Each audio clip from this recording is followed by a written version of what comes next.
Welcome back. Next Nellore నుండి మాధవి గారు. మాధవి గారు డాక్టర్ గారితో మాట్లాడండి. మాధవి గారు మాట్లాడండి డాక్టర్ గారితో. హలో మాధవి గారు, అడగండి ఏంటి? Good evening sir. Good evening అండి. మా ఆయనకి స్పర్మ్ కౌంట్ నిన్నని వచ్చింది సార్. ఇంతకుముందు చేస్తే కణాలు ఉన్నాయని చెప్పారు, మళ్ళీ చేస్తే నిన్నని వచ్చింది. క్వాంటిటీ 2 ml ఉంది. మొటిలిటీ 15% ఉంది. మొటిలిటీ 15 ఉంది. 15 ఉంది. స్పర్మ్ కౌంట్ నిల్ ఉంది. మీరు చెప్పేది మీ రిపోర్టు పొరపాటుగా చెప్తున్నారు. స్పెర్మ్ కౌంట్ నిల్ అన్న తర్వాత ఇక మొటిలిటీ అనే మాటే లేదు. నిల్ అంటే ఒక్కటంటే ఒకటి కూడా ఇంద్రియం లేదు అని అర్థం.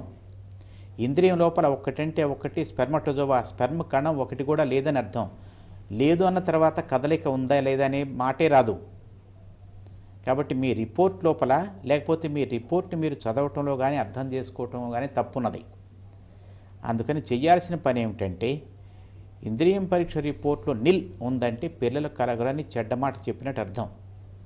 అటువంటి వాళ్ళకి ఏం చేయాలంటే, మీకు నచ్చిన నిజాయితీగా చేసే ల్యాబొరేటరీలో ఇంద్రియం పరీక్ష చేయించి మళ్ళీ కొన్ని రోజుల తర్వాత ఇంకో ల్యాబొరేటరీలో, మళ్ళీ కొన్ని రోజుల తర్వాత ఇంకో ల్యాబొరేటరీ, అంటే ముగ్గురు వేరువేరు మనుషుల చేత ముగ్గురు వేరువేరు చోట్ల చేయించి 3 చోట్ల కనుక నిల్ వస్తే అప్పుడు నిల్ అని నిర్ధారణ లెక్క.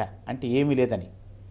ఏమీ లేదు అని చెప్పాలి అంటే ఆ రోజు ఏమీ లేదు కాదు, అసలు రోజు ఏమీ లేదని చెప్పాల్సి ఉంటాం.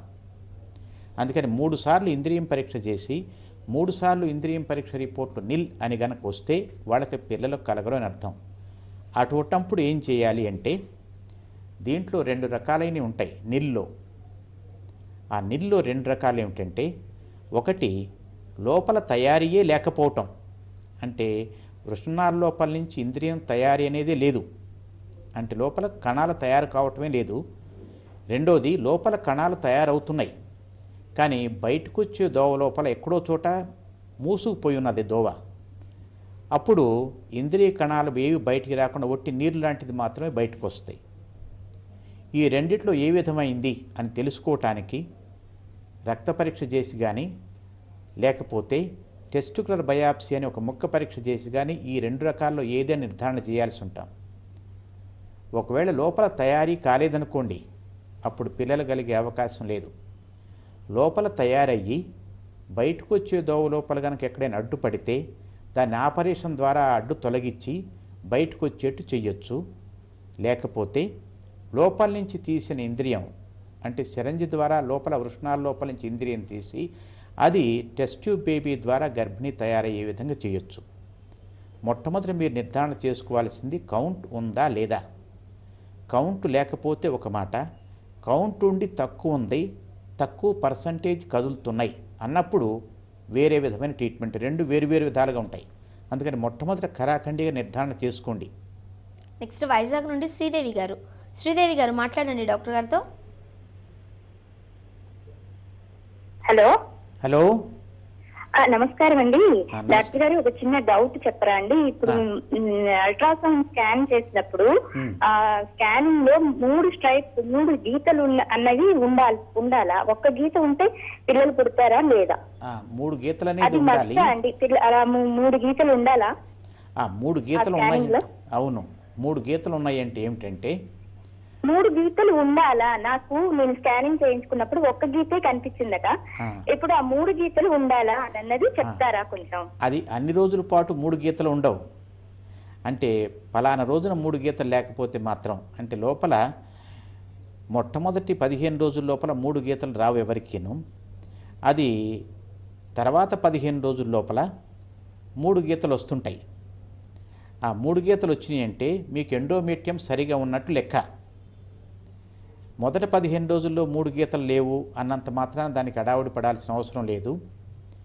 పిల్లలు కలగటానికి అండం విడుదలవటం ఏ విధంగా ముఖ్యమో, విడుదలైన అండం ఫలదీకరణం జరిగి ఆ యూట్రస్ లోపల అతుక్కోవటం కూడా అంతే ముఖ్యమైంది. ఈ 3 గీతలు కనుక వచ్చింది అంటే లోపల ఎండోమెట్రియం సరిగ్గా తయారవుతుంది అని అర్థం. అందుకోసమని రెండో సగం లోపల గనక ఈ 3 గీతలు లేకపోతే అప్పుడు ఎండోమెట్రియం సరిగా ఉందా లేదా అని మళ్ళీ ఇంకోసారి పరీక్ష చేయించుకుని డాక్టర్ గారిని అడగటం మంచిది. నెక్స్ట్ విజయనగరం నుండి రమేష్ గారు. రమేష్ గారు డాక్టర్ గారితో మాట్లాడండి. డాక్టర్ గారు నమస్కారం సార్. నమస్కారం, చెప్పండి సార్, టార్చ్ పాజిటివ్ అంటే ఏంటి సార్, కొద్దిగా చెప్తారా? ఏమిటండి? టార్చ్ పాజిటివ్ అని వచ్చింది. టార్చ్ పాజిటివ్ ప్రాబ్లం ఏమైనా ఉందా? అది రెక్టిఫై అవుతుందా అవుదా? టార్చ్ పాజిటివ్ అనేది, టార్చ్ అనేది TORCH అంటే అది కొన్ని వైరస్ ఇన్ఫెక్షన్స్ పాజిటివా కాదా అని చెప్పినట్టు అనమాట. టాక్సోప్లాస్మోసిస్, రుబెల్లా, అట్లా ఈ టార్చీ టెస్ట్ పాజిటివ్ అనేది నిర్ధారణ చేయటానికి ఇంతకుముందు చాలా మందిలో ఎక్కువ మందిలో చేసేవాళ్ళు. అంటే ఎక్కువసార్లు గనక గర్భిణీ పోతుంటే ఎందువల్ల ఇట్లా ఎక్కువసార్లు గర్భిణీ పోతున్నది అని నిర్ధారణ చేసుకోవటానికి ఏదైనా కానీ వైరల్ ఇన్ఫెక్షన్ ఉందా అని చూడటానికి కోసం చేసే పరీక్ష టార్చ్. ఇంతకుముందు ఈ టార్చ్ పరీక్ష రిపోర్ట్లో తప్పు వస్తే అబ్బో టార్చ్ పరీక్ష రిపోర్ట్లో తప్పు వచ్చింది కాబట్టి మీకు పిల్లలు కలిగే అవకాశం తక్కువైంది అని నిర్ధారణ చేసుకునేవాళ్ళం. కానీ ఇంకా తెలుసుకున్న తర్వాత ఏమిటంటే ఈ టార్చ్ పరీక్ష రిపోర్ట్లో మైనస్ వచ్చినా, నెగిటివ్ వచ్చినా, పాజిటివ్ వచ్చినా అది తర్వాత సంతానలేమి కలగటానికి పెద్ద తేడా ఇచ్చేది కాదు. దీంట్లో ఇవన్నీ వైరస్ ఇన్ఫెక్షన్సే. ఈ వైరస్ ఇన్ఫెక్షను దాంట్లో 2 రకాలు. టార్చ్లో IgG, IgM చేసి ఇప్పుడు ఇన్ఫెక్షన్ ఉందా, కొన్ని ఏళ్ల క్రితం ఇన్ఫెక్షన్ వచ్చిందా అని నిర్ధారణ చేయొచ్చు రెండిట్లో చేసి. ఈ వచ్చిన వాటిల్లో పాజిటివ్ కనుకుంటే మీకు కలగరని చెప్పలేం, గర్భిణీ వస్తుంది కానీ ఒక్కోసారి గర్భిణీ పోయే అవకాశం ఉంది అని అనుకోవచ్చు. దానికి కూడా కొన్నిటికి మాత్రమే ట్రీట్మెంట్ చేయగలం. కానీ టార్చ్ ఇన్ఫెక్షన్ ఉంది పాజిటివ్, మాకు పిల్లలు కలగరు అనేది మీరు అనుకోవాల్సిన అవసరం లేదు. టార్చ్ ఇన్ఫెక్షన్ పాజిటివ్ వస్తే కొంత జబ్బు ఉన్నట్టు తెలుసుకోవచ్చు, కానీ ఆ జబ్బు నుంచి మీకు పిల్లలు కలగరని మాత్రం చెప్పలేం. పిల్లలు కలిగే అవకాశం టార్చ్ పాజిటివ్లో వాళ్ళకు కూడా ఉన్నది, కానీ వాటిల్లో అన్నిటికీ ట్రీట్మెంట్ చేయలేం. చేయకపోయినా మీకు వచ్చే నష్టమేం లేదు. మీ గర్భిణీ రావటానికి కానీ గర్భిణీ నిలవటానికి కానీ దాని నుంచి పెద్ద చెడ్డ చేయదు, కొద్ది చెడ్డ మాత్రం చేస్తాయి. డ్రగ్స్ తీసుకునే వారిలో కూడా ఈ సెక్స్ సమస్యలు వచ్చే అవకాశం ఎంతవరకు ఉందండి? డ్రగ్స్ తీసుకునే వాళ్ళలో సెక్స్ సమస్యలు చాలామందికి వస్తూనే ఉంటాయి. మామూలు అందరికీ డ్రగ్స్ తీసుకుంటుంటారు. అంటే ఇప్పుడు మీరు పబ్బుల్లో చూస్తున్నారు, మన ఊళ్ళో చాలామంది డ్రగ్స్ పట్టుబడ్డారని అనుకుంటూనే ఉన్నారు. మామూలుగా అందరూ ఎక్కువగా వాడేది పల్లెటూరు నుంచి కూడా వచ్చి తీసుకునే వాళ్ళలో గంజాయి తీసుకోవటం ఎక్కువ మంది తీసుకుంటుంటారు. కాలేజ్ స్టూడెంట్స్ చాలామంది తీసుకుంటూనే ఉంటారు ఈ ఊళ్ళో కూడా. అది గంజాయి తీసుకున్నప్పుడు ఏదో ఎప్పుడైనా ఒకసారి సరదాగా తీసుకున్నప్పుడు వాళ్ళకి ప్రతి ఒక్క భాగం ఉత్తేజితం అవుద్దన్నమాట. ఈ ఉత్తేజితం సెక్స్ పరంగా కూడా ఉత్తేజం కలగజేస్తాయి, అంటే హుషారు ఎక్కువ చేస్తాయి. అటువంటప్పుడు కోరిక కలిగింది ఎక్కువ, దాని కోరిక తీర్చుకోవటానికి కోసం మేము సంతోషం ఎక్కువైపోయింది అని భావిస్తుంటారంతే. కానీ ఎక్కువ రోజుల పాటు కనుక, కనీసం 6 నెలల కంటే ఎక్కువ రోజుల పాటు కనుక ఈ గంజాయి లాంటివి తీసుకుంటే వాళ్ళకి మగతనం ఇచ్చే టెస్టోస్టెరోన్ హార్మోన్ తగ్గిపోతుంటుంది. ఈ తగ్గిపోయింది అంగస్తంభన లేకుండా చేయటానికి అంగస్తంభన లేకుండా చేసేస్తుంటుంది. ఇదొకటి. ఇక రెండోది, ఇంకా మరి చూసే వాటిల్లో కామన్గా తీసుకునేది కొకెయిన్, హెరాయిన్.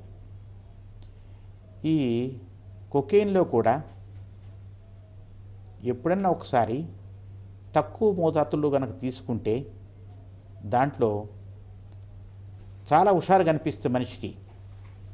సెక్స్ సంబంధించిన కోరికలు ఎక్కువ అవుతున్నాయని చాలామంది చెప్తూనే ఉంటారు. ఇది ఎందువలనంటే వాళ్ళ యొక్క ప్రతి ఒక్క భాగం శరీరం అంతా హుషారుతో నిండిపోద్ది. ఇక మామూలుగా భావప్రాప్తి అంటారు, ఆర్గాజం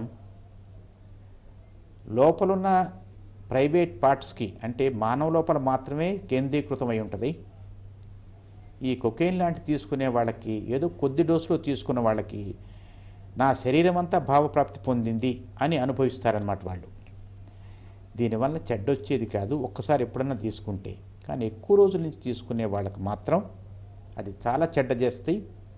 కొన్నాళ్ళ తర్వాత వాళ్ళకి అంగస్తంభన పూర్తిగా పోద్ది, కోరిక అనేది చచ్చిపోద్ది, ఇంకా పిల్లలు కలగటం చాలా కష్టం అవుద్ది. ఓకే అండి, థ్యాంక్ యూ అండి రెడ్డి గారు.